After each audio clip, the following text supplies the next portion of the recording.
Welcome everybody to our inaugural Fireside Chat with concussion experts. These are designed to be casual conversations and intended more of a get to know you format of some of the most well-known and well-respected concussion researchers in the world.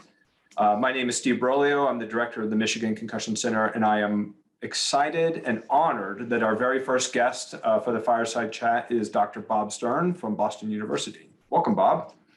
Steve, it is such a cool thing being able to, number one, be here, and number two, to be the inaugural Fireside Chatter.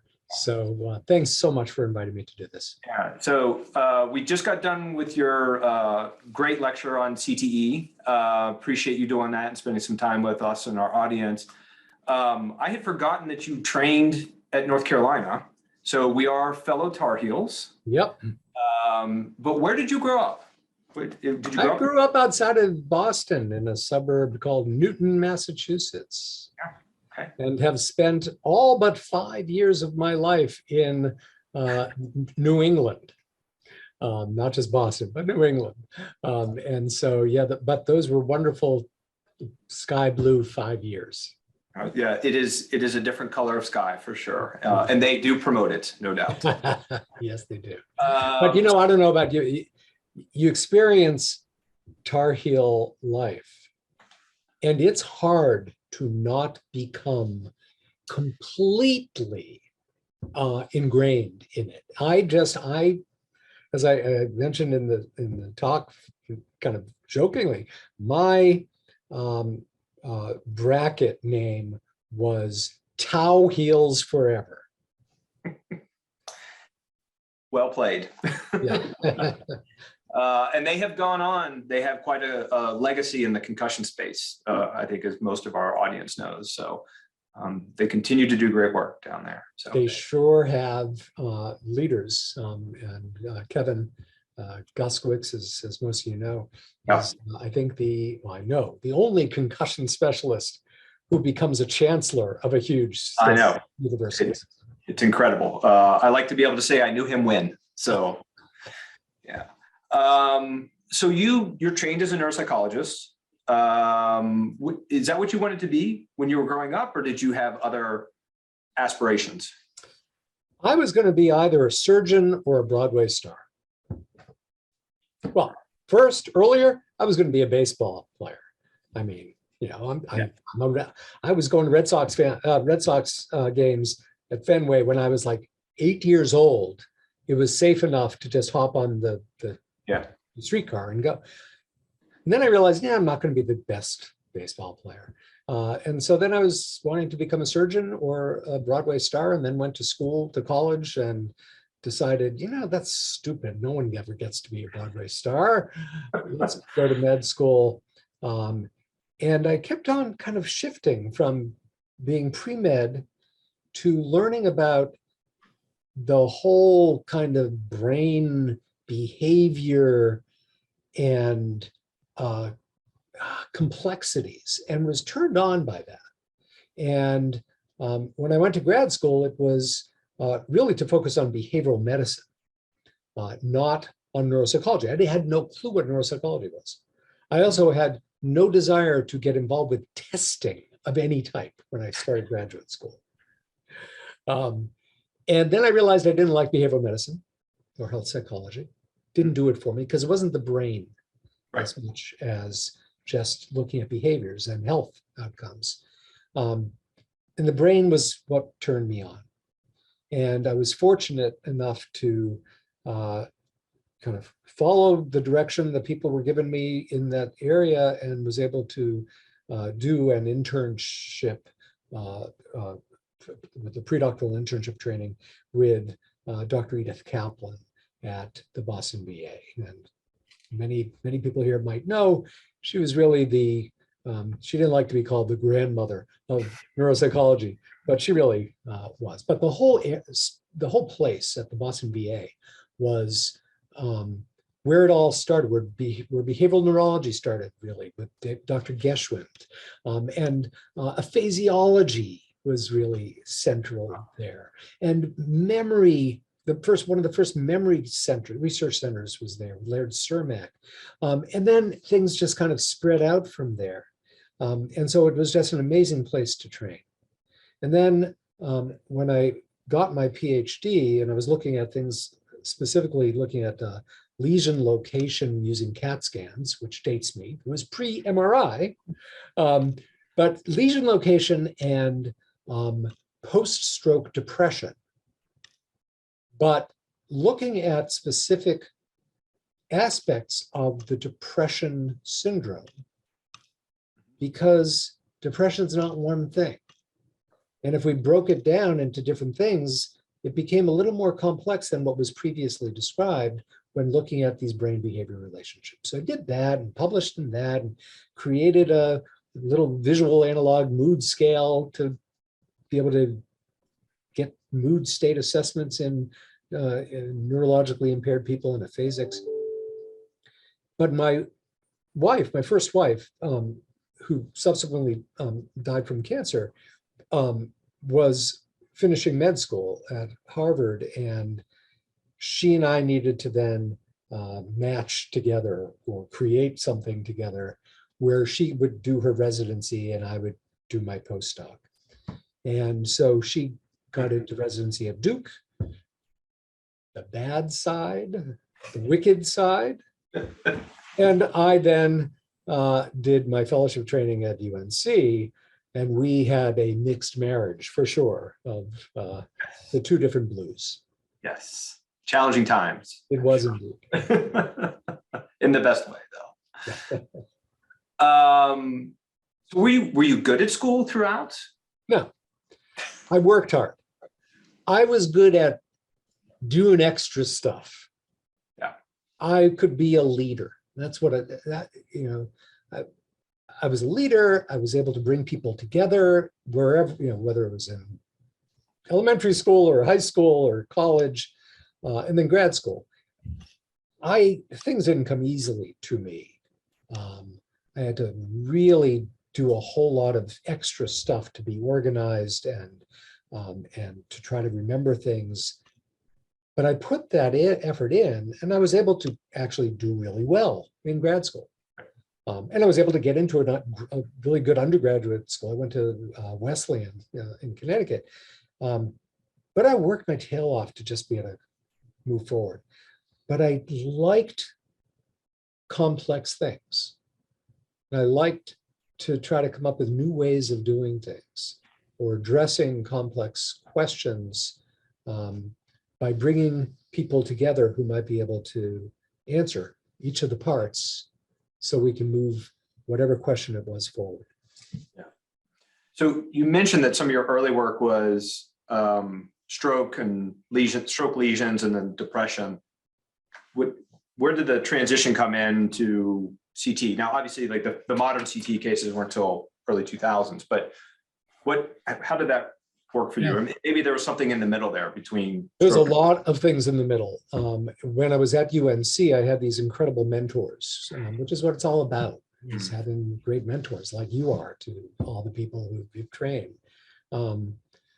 And my mentors were doing things that I wasn't really inherently that interested in, but the concept of multifaceted cognitive and neuropsychiatric manifestations of things were what turned me on. And so one thing that I first started to get involved with was HIV and AIDS and neuroAIDS. It's actually before HIV as a virus was discovered. And then it was when we were starting to do the work, but it was looking at neuropsychoendocrine immunology. Interesting.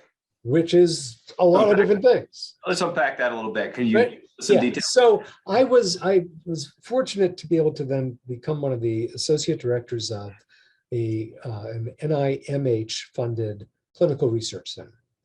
And the research center focused on psychoneuroendocrinology, hormones, and behavior, with a special focus on thyroid hormone axis and behavior, as well as adrenal axis for some of the folks there.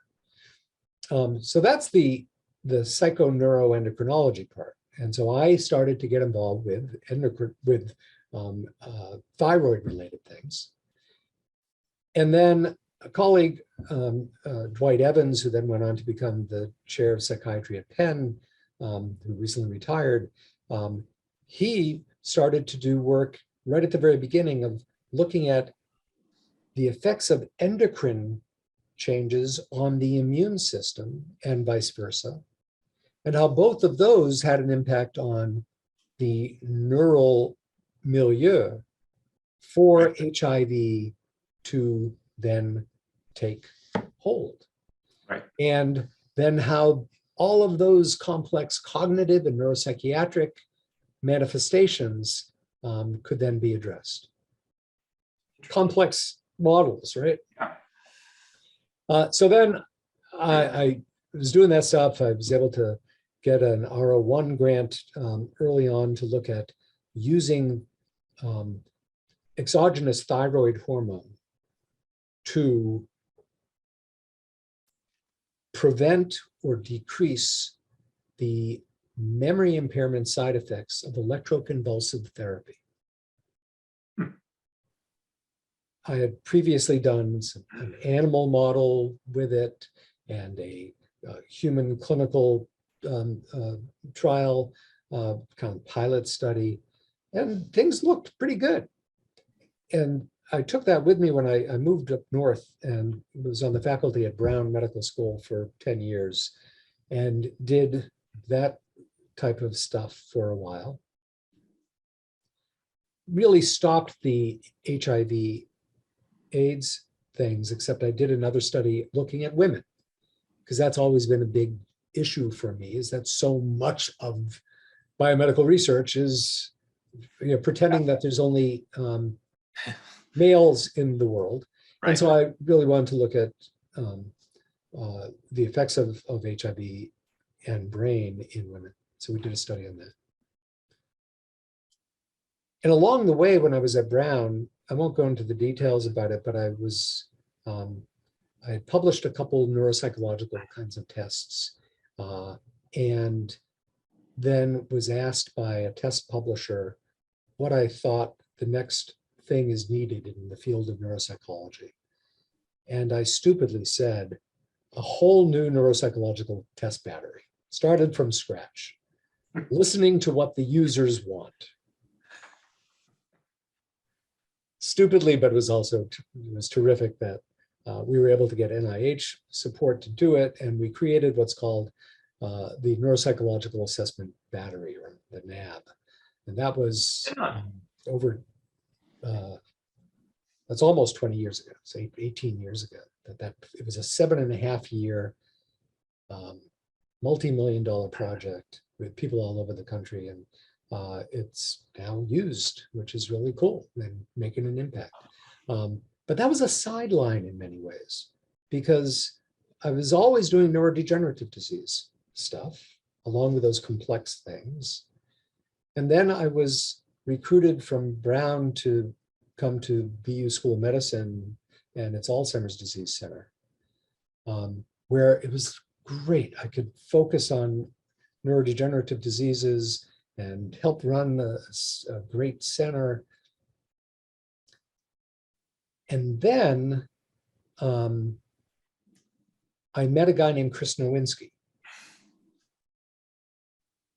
And I met Chris because I was giving a lay talk for a couple hundred elder care attorneys and estate planners, financial planners, about Alzheimer's disease. And I would give lay talks about Alzheimer's disease all the time. Sure. It's really important to me to get the word out so people know about that.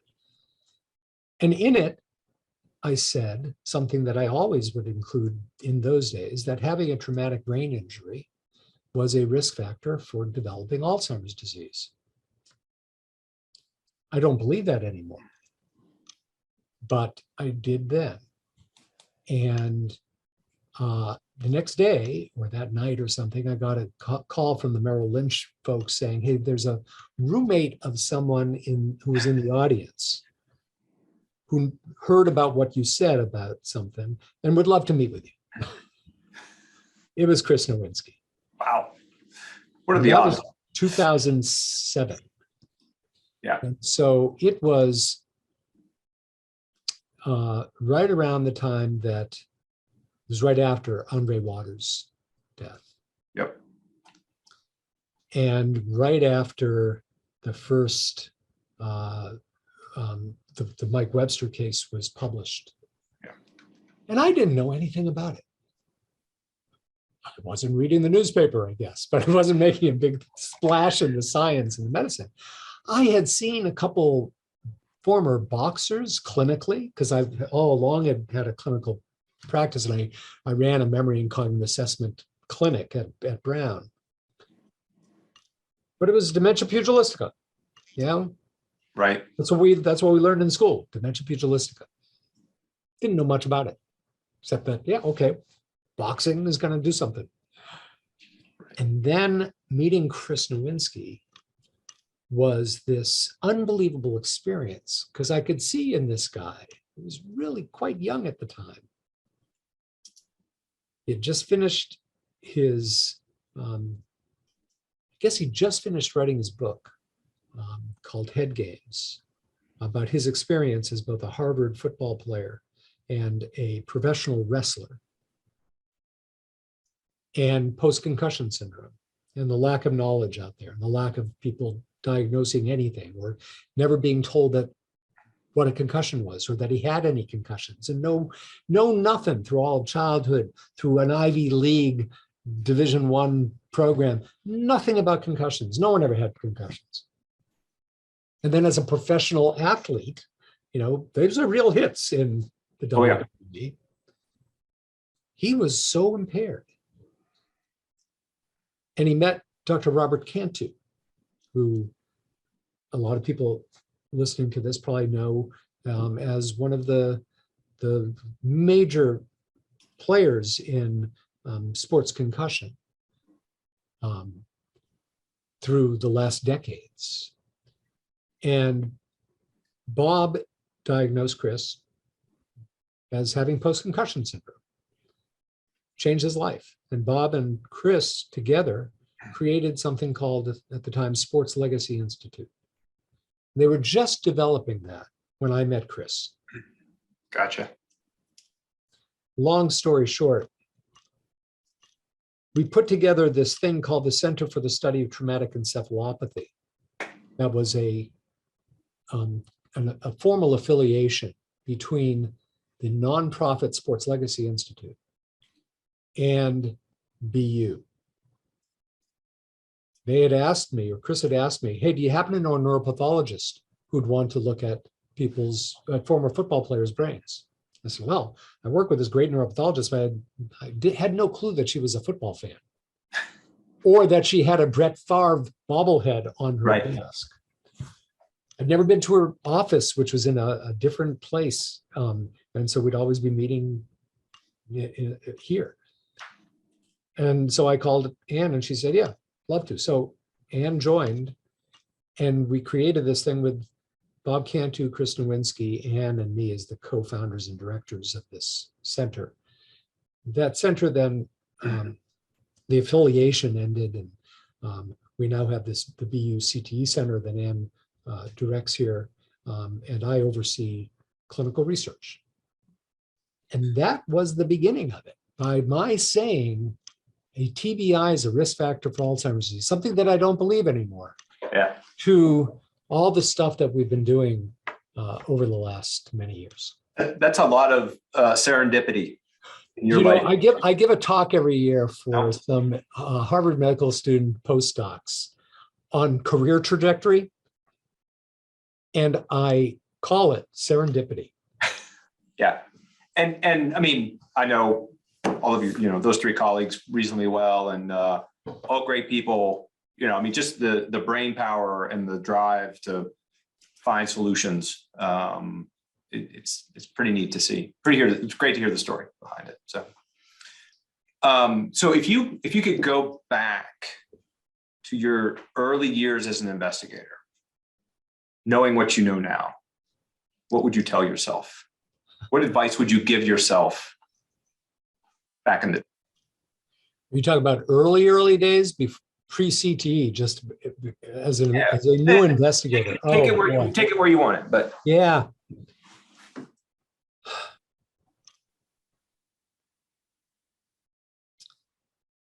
I'd say follow your gut,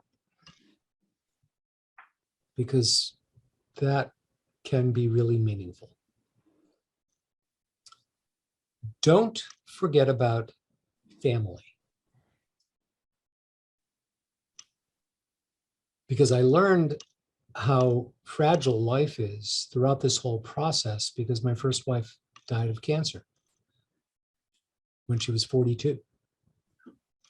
And we had 2 little kids at the time. I then married a woman who also was a widow from cancer, and she had 2 kids. So, life does have wonderful changes and shifts, but what I learned from that death and from other people's lives around me, that life is really, really short, and family really needs to come first, and relationships need to come first with all kinds of people. The other thing that I'd tell myself is the most important thing now in retrospect: don't try to be a perfectionist. Don't expect perfection from me or from others. No one's perfect. Yeah.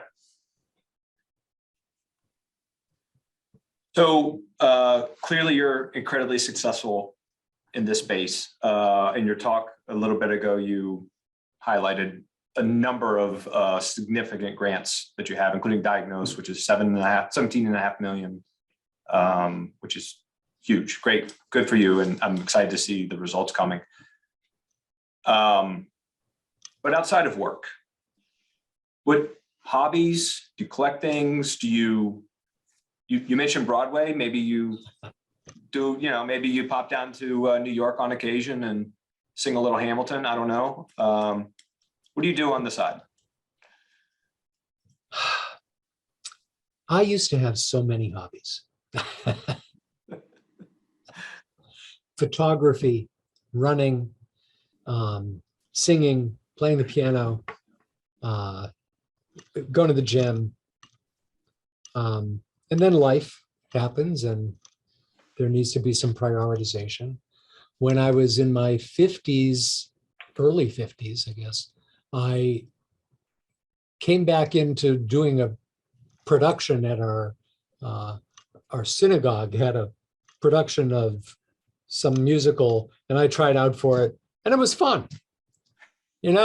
First time I'd been doing anything for a long, long time.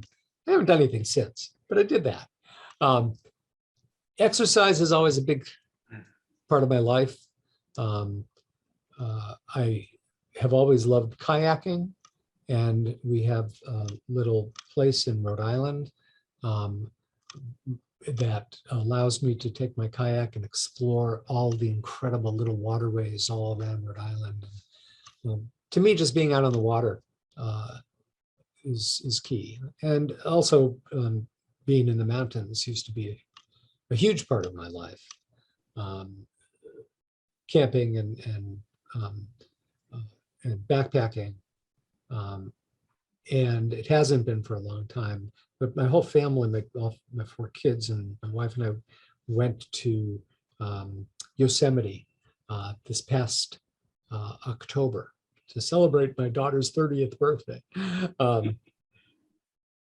But being back at Yosemite reminded me of how much I need to do that again. There are a lot of the things I need to get back to.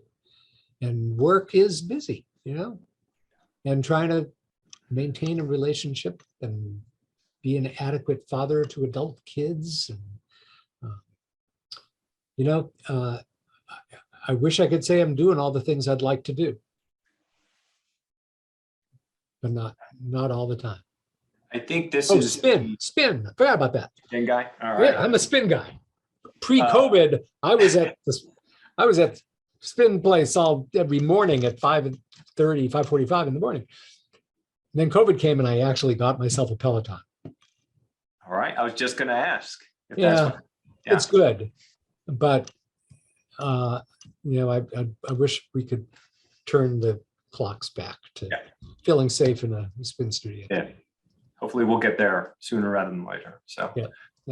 I think you touched on an important part. I think there's this misnomer, successful people and having it all and great family life and all these outside activities, and it just comes so easy. And success, particularly at the level you're at, it carries a cost, right? And sometimes you miss a birthday or you miss an anniversary or something. So I think I haven't missed those things. good for you. I think ever. Games, I was a little league coach for a long time. I would go to all of my sons and my daughter's soccer games. And believe it or not, my eldest son, who just got engaged, was a football player. Thanks.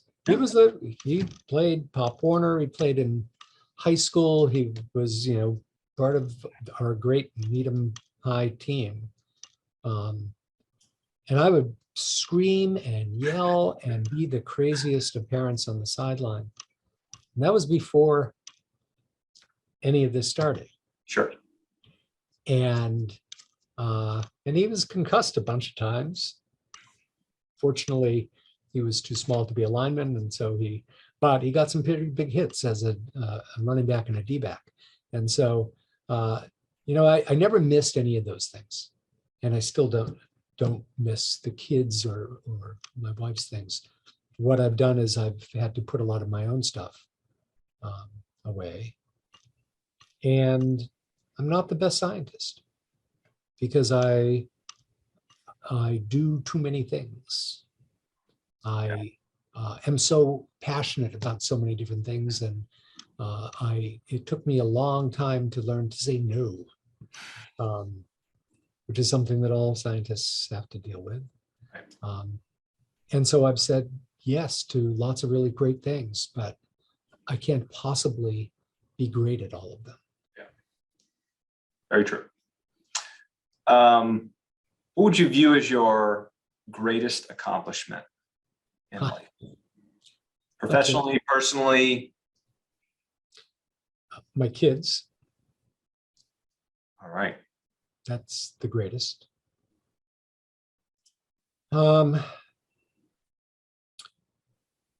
Professionally,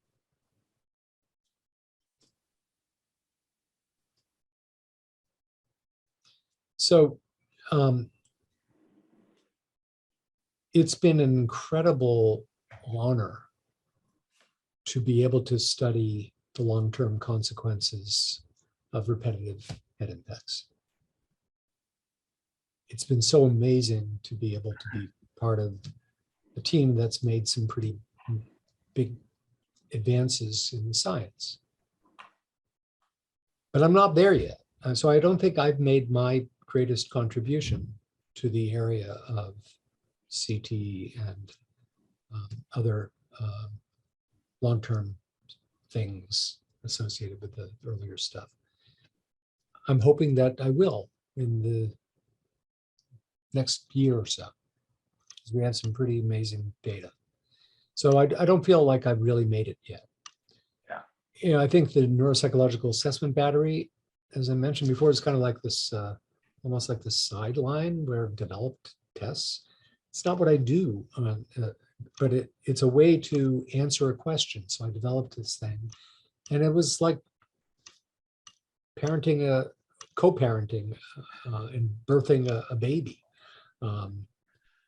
with Travis White, my co-author.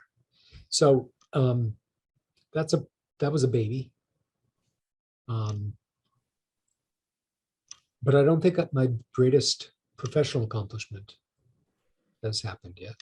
And I probably will be saying that my grandchildren are my greatest accomplishments, if and when that happens. Yeah, no pressure though, right? No. All right, we're getting close to the end of our time, but I have a few more. You can give short answers if you want. What have you failed at? I failed at some professional relationships.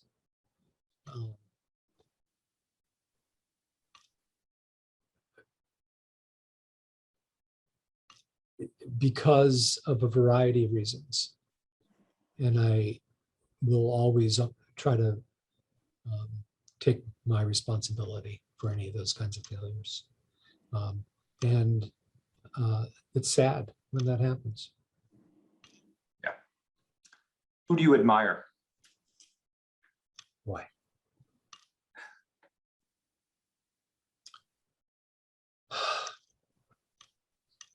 I'll tell you what immediately came to mind, and it's really true. Barack and Michelle Obama. That's a good one. Yeah. They seem to be doing it the right way. Yeah. Yeah. And the youngest daughter is a student. I just need to throw that in. Oh, really? I've never seen her, but I know she's good. That's great. All right, I got two more for you.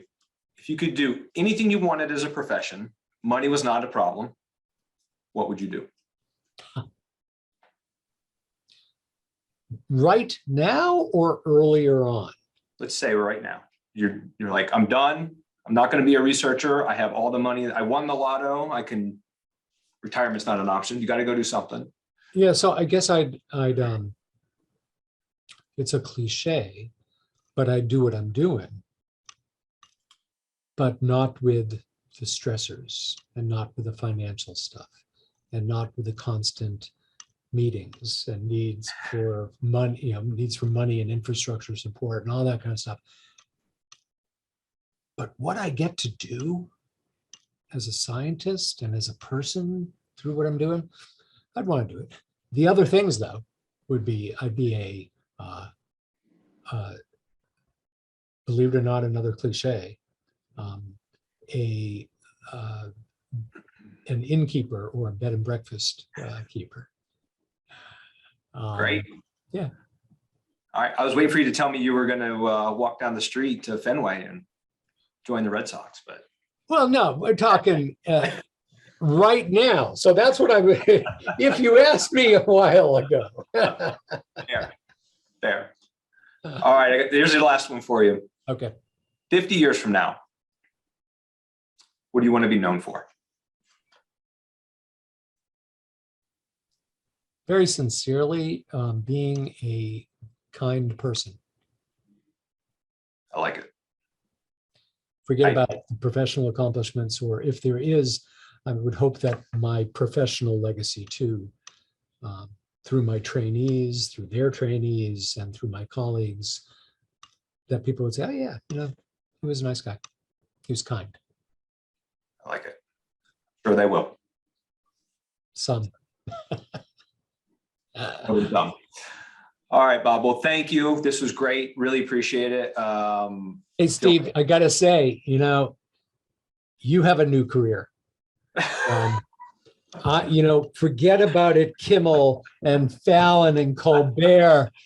You are an incredible interviewer. I don't know about that, but thank you. I appreciate that. That's really nice of you to say. And but you've been a great guest on your lecture a little bit ago, and then obviously through this, and we're hoping to do more of these. So I think there's not often, particularly for our young investigators and trainees, they don't get to engage with people at this type of level. So this is kind of the intent, is we can share some of that, and appreciate you being very open too, because you shared a lot. So it's my pleasure. Thanks for letting me do it. All right. We'll see you around, probably some meeting sometime soon, I'm sure. Sounds good. Okay. Take care, Bob.